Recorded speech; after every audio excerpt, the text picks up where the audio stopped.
যখন আমাদের কাছে কোনো অতিথি আসেন এবং এই স্মৃতির কথাগুলো বলেন, তখন আমরা নিজেরাও আবার নতুন করে শক্তি পাই যে আমাদের প্রিয় মুর্শিদকে আলহামদুলিল্লাহ আল্লাহ তাআলা তার দিনের জন্য কবুল করেছিলেন। আলহামদুলিল্লাহ, শুদ্ধ কেরাতের এশাআতের জন্য শত বছরের খেদমতের ইতিহাস আমাদের প্রিয় মুর্শিদের। আলহামদুলিল্লাহ, এবং আমরা এটা দাবি করি যে যদি হযরত সাহেব কিবলার কোন কারামত বলতে হয়, তাহলে আমরা বলবো লাখো মানুষের মুখে উনি শুদ্ধ কোরআন তুলে দিয়েছেন, এটা তার সবচেয়ে বড় কারামত।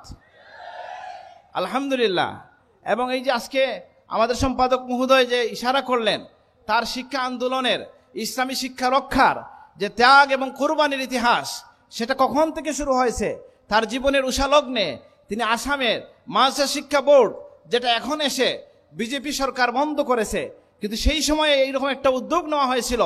আমাদের প্রিয় মুর্শিদ, তার বুকের পাটা ছিল, তার সেই সাহস ছিল, তার অমিত তেজি যে ভূমিকা ছিল, তার বদৌলতে যদিও তার উপরে গুলির অর্ডার হয়েছে, গুলির অর্ডার মাথায় নিয়ে হযরত সাহেব কিবলা যে ভূমিকা রেখেছিলেন, তার ফলে আসামের মাদ্রাসা শিক্ষা বোর্ড রক্ষা পেয়েছিল। আলহামদুলিল্লাহ, আমরা শুকরিয়া আদায় করি যে আমাদের প্রিয় মুর্শিদকে আল্লাহ তাআলা কবুল করেছিলেন, যে তিনি শুধু খানেকার পীর নয়, তিনি ফুরসানুল রুহবানুল লাইল ফুরসানুন নাহার ছিলেন।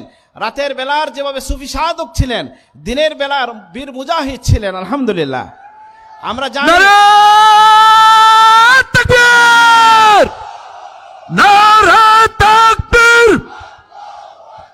নারে রিসালাত, আহলে সুন্নাত ওয়াল জামাত জিন্দাবাদ, জিন্দাবাদ। বাঁচাও ইমান, বাঁচাও দেশ, ফুলতলি ইসলামের নির্দেশ।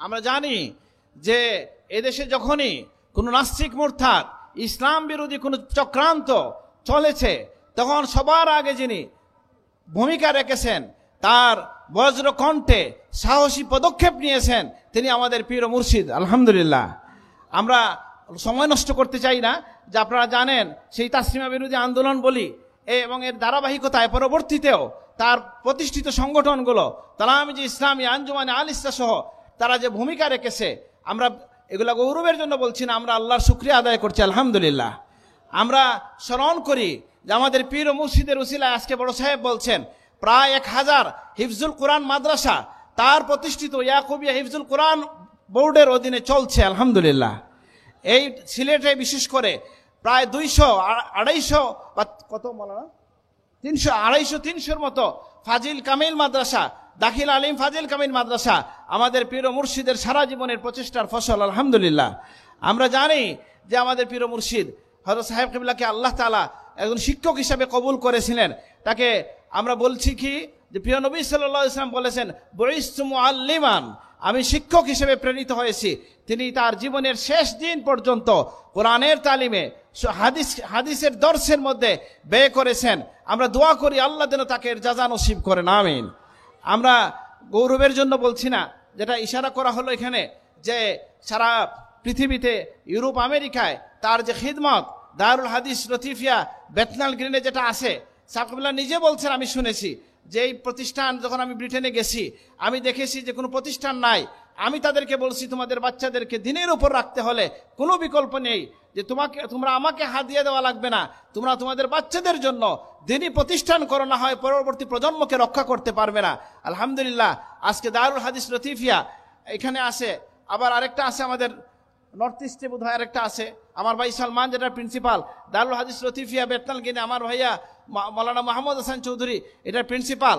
আলহামদুলিল্লাহ, আমরা দেখছি যে দুনিয়ার দিক দিগন্তে আমাদের পীর ও মুর্শিদের খিদমত ছড়িয়ে পড়েছে। আমরা আল্লাহর কাছে দোয়া করি, আমরা আল্লাহর কাছে চাই যে যে হাজার লাখো মানুষ শুদ্ধ কোরআনের আওয়াজ শুনে এখানে একত্রিত হয়েছে, এখানে হুব্বে রসুলের খুশবু পেয়ে লাখো মানুষ একত্রিত হয়েছে, লাখ লাখ মানুষ এখান থেকে শুদ্ধ কোরআনের শিক্ষা পেয়েছে, হুব্বে রসুলের তালিম পেয়েছে। আল্লাহ যেন এই সিলসিলাকে, এই মাসলাককে, এবং আমি দোয়া চাই এই পরিবারকেও আল্লাহ তাআলা যেন কবুল করেন এবং রক্ষা করেন। আমাদের হাতে আমাদের পীর ও মুর্শিদ যে পতাকা দিয়ে গেছেন, হুব্বে রসুলের পতাকা দিয়েছেন, শুদ্ধ কোরআনের পতাকা দিয়েছেন। আমাদের নালায়েকির কারণে যেন আল্লাহর পক্ষ থেকে আমরা কোনো পরীক্ষায় না পড়ে যাই, আল্লাহর কাছে আমরা চাই এবং আপনাদের কাছে দোয়া চাই সাহেব কিবলার এই রেখে যাওয়া খেদমতগুলো তার রুহানি জিসমানি সন্তানরা যেন সঠিকভাবে রক্ষা করতে পারে, পরিচালনা করতে পারে। আল্লাহ তৌফিক দান করুন, আমিন।